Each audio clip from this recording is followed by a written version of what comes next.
High student, আজকে আমার first video for semester 6 general student DSC B2 Population Geography. This is 5 mark suggestion question for all general student.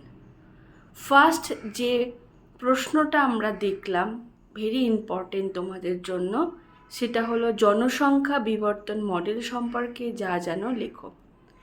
জনসংখ্যা বিবর্তন model আমরা জানি Thomson দিয়েছিলেন, এবং এই বিবর্তন মডেলের যে 5টা পর্যায় রয়েছে সেই 5টা পর্যায় সম্পর্কে উদাহরণ দিয়ে, ড্রয়িং দিয়ে কোন কোন দেশ কোন বিবর্তনের আন্ডারে পড়ছে বা কোন পর্যায়ের আন্ডারে পড়ছে সেটা তোমাদেরকে লিখতে হবে। নেক্সট যে প্রশ্নটা রয়েছে, ভারতের বয়স্ক জনসংখ্যার ওপর সংক্ষিপ্ত টিকা লেখো। ভারতের বয়স্ক জনসংখ্যা অর্থাৎ যে সমস্ত মানুষের বয়স 60-এর ওপর, সেই 60 বছর বয়সের ওপরে যে সমস্ত জনসংখ্যা রয়েছে তাদের ওপর ভারতের জনসম্পদ কিভাবে ডিপেন্ড করে রয়েছে বা তাদের সম্পর্কে আমাদেরকে লিখতে হবে। অর্থাৎ বেসিক্যালি আমাদের এখানে H6 পিরামিডের একেবারে টপে যে রয়েছে, মানে H6 পিরামিডের ওপরের দিকটা মানে শীর্ষ দেশটা কেন সংকীর্ণ হয় সেটা সম্পর্কে আমাদের লিখতে হবে। ঠিক আছে, আগে শীর্ষ দেশটা একেবারেই সংকীর্ণ ছিল, কিন্তু বর্তমানে একটু প্রশস্ত হচ্ছে, সেই কারণগুলো সম্পর্কে এখানে তোমাদেরকে ব্যাখ্যা করে দিতে হবে। নেক্সট যে প্রশ্নটা রয়েছে সেটি হলো ভারতের লিঙ্গ অনুপাত হ্রাসের ওপর একটি সংক্ষিপ্ত টিকা লেখো। ভারতের লিঙ্গ অনুপাত হ্রাস মানে হচ্ছে এখানে ছেলে এবং মেয়ের অনুপাত, অর্থাৎ 1000 পপুলেশনের মধ্যে 1000 মেল পপুলেশনের মধ্যে কতজন ফিমেল পপুলেশন রয়েছে। এই ফিমেল পপুলেশনটা বর্তমানে কেন হ্রাস পাচ্ছে তার কারণ আমাদেরকে লিখতে হবে। এই প্রশ্নের সঙ্গে আমি একটু বলে রাখি যে ভারতের লিঙ্গ অনুপাত হ্রাসের একটি উল্লেখযোগ্য কারণ হলো ভারতে ভ্রূণ হত্যা, অর্থাৎ জন্মের আগেই যদি কন্যা সন্তান থাকে তাহলে সেই কন্যা সন্তানকে পৃথিবীতে আর আনা হয় না, তাকে হত্যা করে দেওয়া হয়। এছাড়াও আমরা আর কি কি কারণ থাকতে পারে সেগুলো এখানে ব্যাখ্যা করব। আমি সংক্ষেপে একটাই কারণ তোমাদেরকে বলে দিলাম। পরের যে প্রশ্নটা রয়েছে কাম্য জনসংখ্যার ধারণা। কাম্য মানে হচ্ছে অপটিমাম পপুলেশন। কোনো একটা দেশের জনসংখ্যার সঙ্গে তার জনসংখ্যার যে অনুপাত তাকেই কাম্য জনসংখ্যা বলা হয়।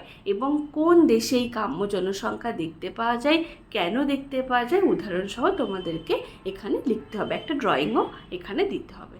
নেক্সট যে প্রশ্নটা রয়েছে সেটা হলো জনসংখ্যা ঘনত্বের পরিমাপ পদ্ধতি। জনসংখ্যা ঘনত্ব মানে প্রতি বর্গ কিলোমিটারে মোট কতজন জনবসতি বসবাস করছে সেটাকেই বলা হয় জনঘনত্ব। ভারতের মোট জনঘনত্ব এখন কত? 382 জন পার বর্গ কিলোমিটার। এই যে কেন, কিভাবে ব্যবহার করা হলো বা কিভাবে পদ্ধতিতে পরিমাপ করা হয় সেটা নিয়ে তোমাদেরকে লিখতে হবে। নেক্সট যে প্রশ্নটা রয়েছে জনসংখ্যা বৃদ্ধির স্থানিক তারতম্যের কারণ। স্থানিক মানে হচ্ছে যে কোনো জায়গায় জনসংখ্যা বৃদ্ধি তো সব জায়গাতে সমান পায় না, তো সমান না হওয়া বা সমান হওয়া বা এখানে অসম বন্টনের যে কারণ সেই স্থান অনুসারে, অর্থাৎ আমরা যদি দেখি মেঘালয় জনঘনত্ব খুবই কম, আবার যদি দেখি পশ্চিমবঙ্গ, এদিকে ঝাড়খণ্ড, বিহার, উত্তরপ্রদেশ এইগুলোতে জনসংখ্যা অনেক বেশি, মধ্যপ্রদেশ তুলনামূলক মধ্যম প্রকৃতির জনসংখ্যা, এগুলো কেন সেটাই আমাদেরকে এখানে লিখতে হবে। পরের 6 নম্বর প্রশ্নটিতে জনসংখ্যা বৃদ্ধির স্থানিক তারতম্যের কারণ। আর নেক্সট যে প্রশ্নটা রয়েছে ভারতের জনঘনত্বের আঞ্চলিক তারতম্যের কারণ। জনঘনত্ব মানে হচ্ছে প্রতি বর্গ কিলোমিটারে যেখানে জনসংখ্যা বেশি, সেই প্রতি বর্গ কিলোমিটারে জনসংখ্যা বেশির কারণ কি সেটা লিখতে হবে। আগের প্রশ্নটা কিন্তু জনসংখ্যা কেন বাড়ছে সেটা লিখতে হবে।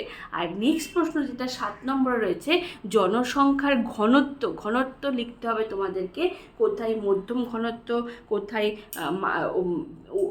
বৃদ্ধি জনসংখ্যার ঘনত্বের পরিমাণ অনেক বেশি, কোথাও অতি বিরল জনসংখ্যা, সেগুলো তোমাদেরকে লিখতে হবে। ঠিক আছে, তারপরেরটা রয়েছে H6 পিরামিড সম্পর্কে যা জানো লেখো। H6 পিরামিড মানে হচ্ছে যে পিরামিডের মধ্যে বয়সের সঙ্গে সঙ্গে কোন পপুলেশন মানে মেল এবং ফিমেলের পপুলেশন কত আছে সেটা যেখানে দেখানো হয় তাকে H6 পিরামিড বলা হয়। পৃথিবীতে টোটাল দেশের রেসপেক্টে H6 পিরামিডকে 5টি ভাগে ভাগ করা যায়, সেই 5টা সম্পর্কে তোমাদেরকে আঁকা সহ লিখতে হবে। নেক্সট, পরিব্রাজনের 2টি পরিমাপক পদ্ধতি, অর্থাৎ পরিব্রাজন কিভাবে পরিমাপ করা হয়ে থাকে। পরিব্রাজন মানে এক জায়গা থেকে অন্য জায়গায় গিয়ে স্থায়ীভাবে থাকা অথবা অস্থায়ীভাবে কয়েক দিনের জন্য থাকাকেও আমরা পরিব্রাজন বলে থাকি। সেই পরিব্রাজন সব থেকে বেশি হয় গ্রাম থেকে শহরের দিকে অথবা শহর থেকে অন্য শহরের দিকে। এই দুটি যে পরিমাপক পদ্ধতি কেন হয়ে থাকে তার কারণ কি উদাহরণসহ তোমাদেরকে লিখতে হবে। নেক্সট যে পয়েন্টটা রয়েছে, ভারতের জনসংখ্যার ওপর এইডসের প্রভাব সম্পর্কে লেখো। এইডস এমন একটা রোগ যে রোগে আক্রান্ত হলে মানুষ কিন্তু বেশি দিন বাঁচে না, এবং যে রোগটা যে ব্যক্তিকে আক্রমণ করেছে বা যে আক্রান্ত হয়েছে সেই আক্রান্ত ব্যক্তি অন্য যে কোনো মানুষের শারীরিক সংস্পর্শে এলে তারও কিন্তু এইডস রোগে আক্রান্ত হয়ে থাকে। শুধুমাত্র শারীরিক সংস্পর্শ নয়, ঠিক আছে, তার মধ্যে যে কোনো সেই যখন শেভিং করছে সেই শেভিংয়ের ব্লেডটা যদি অন্য কারোর রক্তের সঙ্গে মেশে, অর্থাৎ সেই শেভিং ব্লেড দিয়ে যদি অন্য কেউ শেভিং করে, অথবা যে ইঞ্জেকশন দিয়ে সে ইনজেক্ট করছে সেই ইঞ্জেকশনের ফাইল যদি অন্য কারোর সেম ইঞ্জেকশনের ফাইল নিয়ে যদি অন্য কাউকে ইনজেক্ট করা হয় তাহলে কিন্তু তারও এইডস রোগে আক্রান্ত হয়ে থাকে। তাহলে ভারতের জনসংখ্যার ওপরে এইডসের প্রভাব, অর্থাৎ ভারতের এইডস নিয়ে এখনও যে মানুষের মধ্যে সচেতনতা আসেনি, তার ফলে জনসংখ্যার ওপরে কী প্রভাব পড়ছে, কতজন মানুষ আক্রান্ত হয়েছে সেটা নিয়ে তোমাদেরকে লিখতে হবে।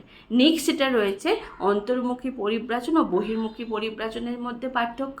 অন্তর্মুখী মানে হচ্ছে যারা বিদেশ থেকে আমাদের এখানে যাচ্ছে, আর বহির্মুখী মানে আমাদের দেশ থেকে যারা বাইরের দেশে যাচ্ছে। এই দুটো পরিব্রাজনের কারণ কি, কেন হচ্ছে, কাকে বলে, কারণ কি, কেন হচ্ছে, কোন দেশে আমরা দেখতে পাই, উদাহরণসহ 5 নম্বরের মতো করে ড্রয়িং করে একটা লিখতে হবে। এই গেল তোমাদের 5 নম্বরের প্রশ্নের সাজেশান। এছাড়াও আর যে প্রশ্নগুলো আমার মনে হচ্ছে আরও ইম্পর্টেন্ট আমি আজকে বোর্ডের জন্য লিখতে পারলাম না, সেটা তোমাদেরকে বলেই রাখছে। সেটা হলো ভারতের জনসংখ্যা বিবর্তন মডেলে ভারতের স্থান কোথায়, এটাও আসতে পারে, অথবা